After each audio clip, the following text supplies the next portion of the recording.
नमस्कार दोस्तों, स्वागत है आपका स्टेनो गुरु यूट्यूब चैनल। दोस्तों आज की वीडियो हम लोग प्रैक्टिस करेंगे पार्लियामेंट रिपोर्टर के लिए डिक्टेशन का अभ्यास करेंगे। दोस्तों जैसा कि आपको पता है कि 2 मई से लेके 29 मई तक आपका एग्जाम होने वाला है पार्लियामेंट रिपोर्टर का। और लगभग पहले जो है इंग्लिश वालों का होगा, एडमिट कार्ड भी आने लगे हैं इंग्लिश वाले के, इसके बाद हिंदी वालों का होगा। तो आप लोग अपनी तैयारी बिल्कुल जारी रखिए। और आज के वीडियो में हम लोग प्रैक्टिस करने वाले हैं 160 शब्द प्रति मिनट की स्पीड से डिक्टेशन। तो दोस्तों अगर आपको वहाँ पे स्किल टेस्ट पास करना है तो तैयारी आपको 170 की करके जानी है, ठीक है, तभी आप 160 के आराम से लिख पाएंगे। इसके अलावा दोस्तों अगर आप डेली डिक्टेशन चाहते हैं तो आप चाहें तो हमारे चैनल का मेंबरशिप ले सकते हैं, हमारे पेड ग्रुप को ज्वाइन कर सकते हैं। अधिक जानकारी के लिए आप हमें मेल कर सकते हैं। हमारी मेल आईडी है std4stenographer@gmail.com। इसका पीडीएफ दोस्तों आपको हमारे टेलीग्राम पर मिल जाएगा। टेलीग्राम का लिंक वीडियो के डिस्क्रिप्शन में दिया गया है। वीडियो पसंद आए तो लाइक करके चैनल को सब्सक्राइब कर देना, साथ में नोटिफिकेशन बेल ऑन रखना जिससे इंपॉर्टेंट वीडियो आपसे मिस ना हो। तो चलिए स्टार्ट करते हैं। Ready, 5 second, start. सभापति महोदय, मैं वित्त विधेयक के विषय में अपने कुछ विचार सदन के सामने प्रस्तुत करना चाहता हूं। जब वित्त विधेयक तैयार किया जाता है तो उससे पहले एक रूपरेखा बनाई जाती है जिसे देखने से सारे वित्त विधेयक के विषय में पूरी जानकारी मिल जाती है। सर्वप्रथम तो मैं यह निवेदन करना चाहता हूं कि वित्त मंत्री महोदय ने अपने विधेयक में यह कहा है कि हमारा यह विधेयक देश को विकास के रास्ते पर ले जाने वाला बजट है। ठीक नहीं है। हम कई वर्षों से इस सदन में यही सुनते आ रहे हैं कि हम देश को आगे ले जाने के लिए योजनाएं बना रहे हैं, देश के विकास के लिए अनेकों कदम उठाए जा रहे हैं, लेकिन अभी तक देश के विकास के लिए कुछ भी नहीं हो पाया है। आज से कई वर्ष पहले भी यही बातें इस सदन में कही जाती थीं और आज भी वही बातें कही जा रही हैं, लेकिन देश की हालत में कोई परिवर्तन देखने में नहीं आ रहा है। महोदय, मैं समझता हूं कि यदि पंचवर्षीय योजना के स्थान पर 1 वर्ष की योजना बनाई जाए तो उससे कुछ लाभ हो सकता है। यदि इसके लिए संविधान में संशोधन करने की आवश्यकता हो तो उसके लिए भी कदम उठाए जा सकते हैं। प्रतिवर्ष हमारा जो घाटे का बजट बनता है उसका यही कारण है कि हमारी योजनाओं की अवधि आवश्यकता से अधिक लंबी होती है।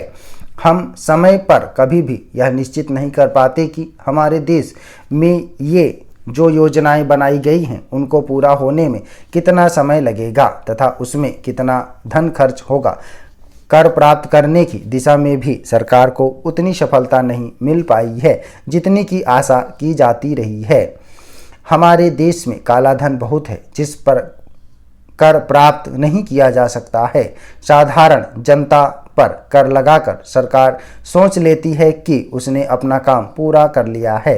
काले धन को निकालने के विषय में सरकार की कोई नीति अभी तक सामने नहीं आई है। अंत में मैं सदन से यह निवेदन करना चाहता हूं कि इस वित्त विधेयक पर विस्तार से चर्चा की जाए, जिसमें जो कमियां रह गई हैं उन पर प्रकाश डाला जाए और भविष्य में उन कमियों को दूर करने का प्रयत्न किया जाए। सभापति जी, मैं बजट की मांगों का समर्थन करने के लिए खड़ा हुआ हूं। आज जो बहस हो रही है उसमें इधर या उधर के साथियों ने हिस्सा लिया है। सब ने एक स्वर से रेलवे मंत्रालय के इस बजट का समर्थन किया है और रेलवे मंत्री और उनके साथियों को धन्यवाद दिया है। यही इस बात का प्रमाण है कि हमारा रेलवे बजट ऐसा बजट है जिससे हमारे देश के विकास कार्यों में काफ़ी मदद मिलेगी और इसका काफ़ी प्रसार होगा। रेलवे बोर्ड के बारे में मांगों की जो सबसे पहली मद रखी गई है उसके बारे में मैं कुछ कहना चाहता हूं। भारतीय रेलवे अधिनियम में बहुत बार संशोधन किया गया है। अगर सही तरीके से देखा जाए तो यह बात साफ नहीं हो पाती कि इसमें रेल मंत्री, रेल मंत्रालय और रेलवे बोर्ड के अध्यक्ष की क्या शक्तियां हैं। जब रेल मंत्री मौजूद हों तो यह बात समझ में नहीं आती कि रेलवे बोर्ड के अध्यक्ष के पद की क्या महत्ता है। मैं ऐसा समझता हूं कि यह बहुत ही पुराना अंग्रेजों के ज़माने का बनाया हुआ कानून है जिसमें सुविधा के अनुसार संशोधन हो चुके हैं और अभी भी इसमें काफ़ी संशोधन की गुंजाइश है। मैं मंत्री महोदय से निवेदन करता हूं कि भारतीय रेलवे अधिनियम की सारी धाराओं पर पूरे तरीके से विचार होना चाहिए जिससे कि इसको मजबूत बनाया जाए। प्रशासन और वित्तीय दृष्टि से इसको मजबूत बनाएं। इसमें ऐसा परिवर्तन किया जाए जिससे रेलवे का काम सुचारू रूप से चल सके और सहयोग की भावना से सारे विभाग में काम हो सके। कानून की दृष्टि से भी इस रेलवे अधिनियम में संशोधन की जरूरत है और मुझे आशा है कि माननीय मंत्री जी इस पर जरूर ध्यान देंगे और इस पर चंद शब्द कहेंगे जिससे देश को मालूम हो सके कि भारतीय रेलवे अधिनियम के बारे में क्या नीति अपनाई जा रही है।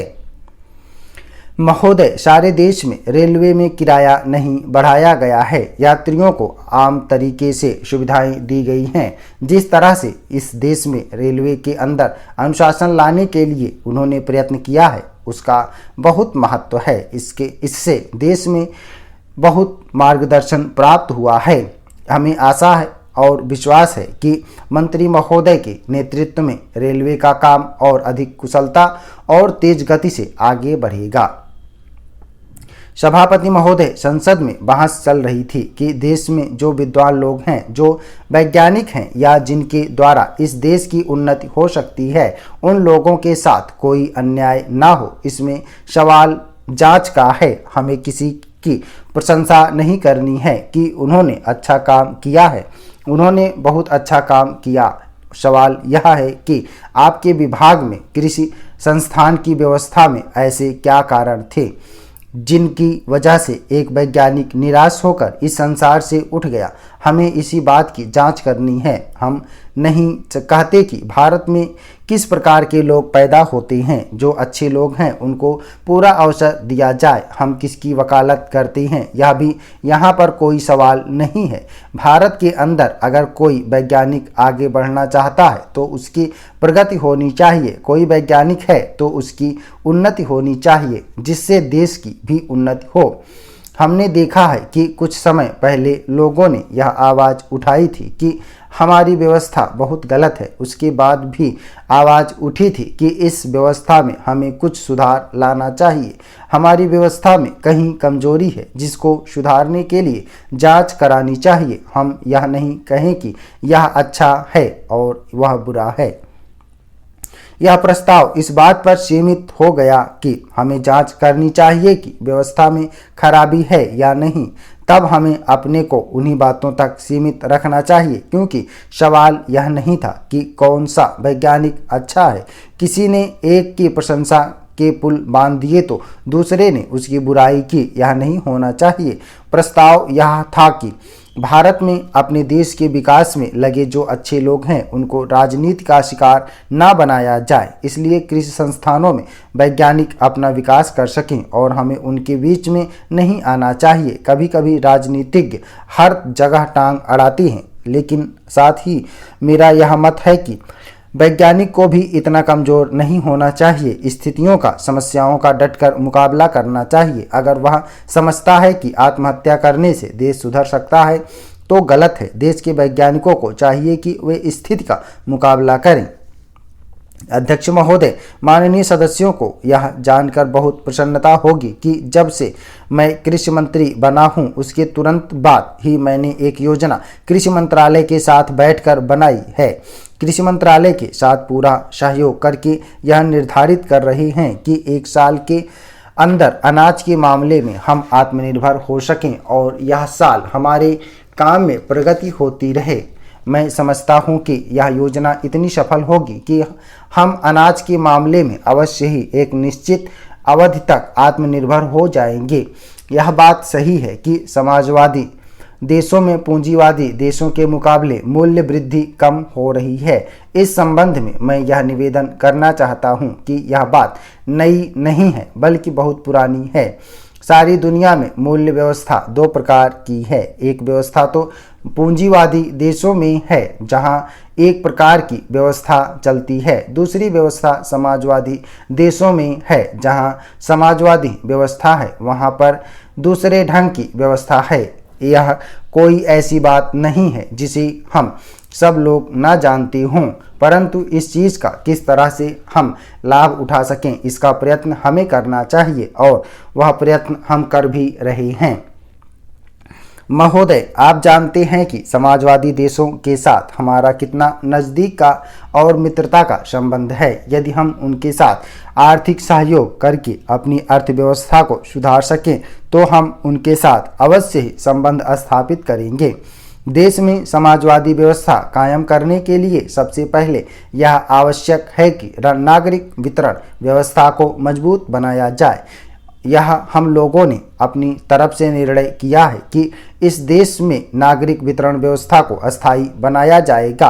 वर्तमान वितरण व्यवस्था में जितनी कमियां हैं उनको हम लोग जितनी जल्दी हो सकेगा दूर करने की कोशिश करेंगे।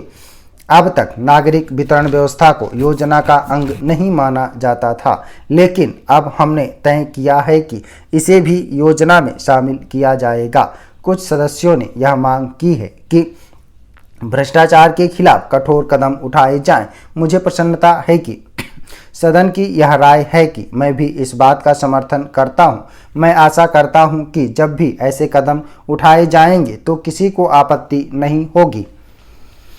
स्टॉप। ओके दोस्तों, आप लोग इसको प्रैक्टिस करिएगा। सभी लोग मैटर को प्रैक्टिस करेंगे और ट्रांसक्राइब करेंगे। 160 शब्द प्रति मिनट की स्पीड से है। उम्मीद करता हूं दोस्तों वीडियो आपको पसंद आया होगा, तो वीडियो को लाइक कर देना और अपने दोस्तों के साथ भी शेयर करिएगा ताकि वो भी इसका लाभ ले सकें। और चैनल को सब्सक्राइब करना मत भूलिएगा जिससे आपको डेली एजुकेशन और उसका PDF मिल सके। PDF दोस्तों आपको हमारे टेलीग्राम पर मिल जाएगा। टेलीग्राम का लिंक वीडियो के डिस्क्रिप्शन में दिया गया है। अगर आप हमारे टेलीग्राम से नहीं जुड़े हैं तो आप टेलीग्राम गूगल प्ले स्टोर से इंस्टॉल करके उसमें स्टेनो गुरुजी सर्च करेंगे तो भी आप हमारे टेलीग्राम ग्रुप से जुड़ जाएंगे और वहाँ से PDF डाउनलोड कर पाएंगे। अगर इस ई बुक का दोस्तों अगर आपको पूरा PDF चाहिए तो वीडियो के डिस्क्रिप्शन में लिंक दिया गया है। और दोस्तों अगर आप डेली एजुकेशन चाहते हैं तो आप चाहें तो हमारे चैनल का मेंबरशिप ले सकते हैं या हमारे पेड ग्रुप को ज्वाइन कर सकते हैं। अधिक जानकारी के लिए आप हमें मेल कर सकते हैं। हमारी मेल ID है studyforstenographer@gmail.com। तो वीडियो को पूरा देखने के लिए धन्यवाद। Thanks for watching. जय हिंद, जय भारत।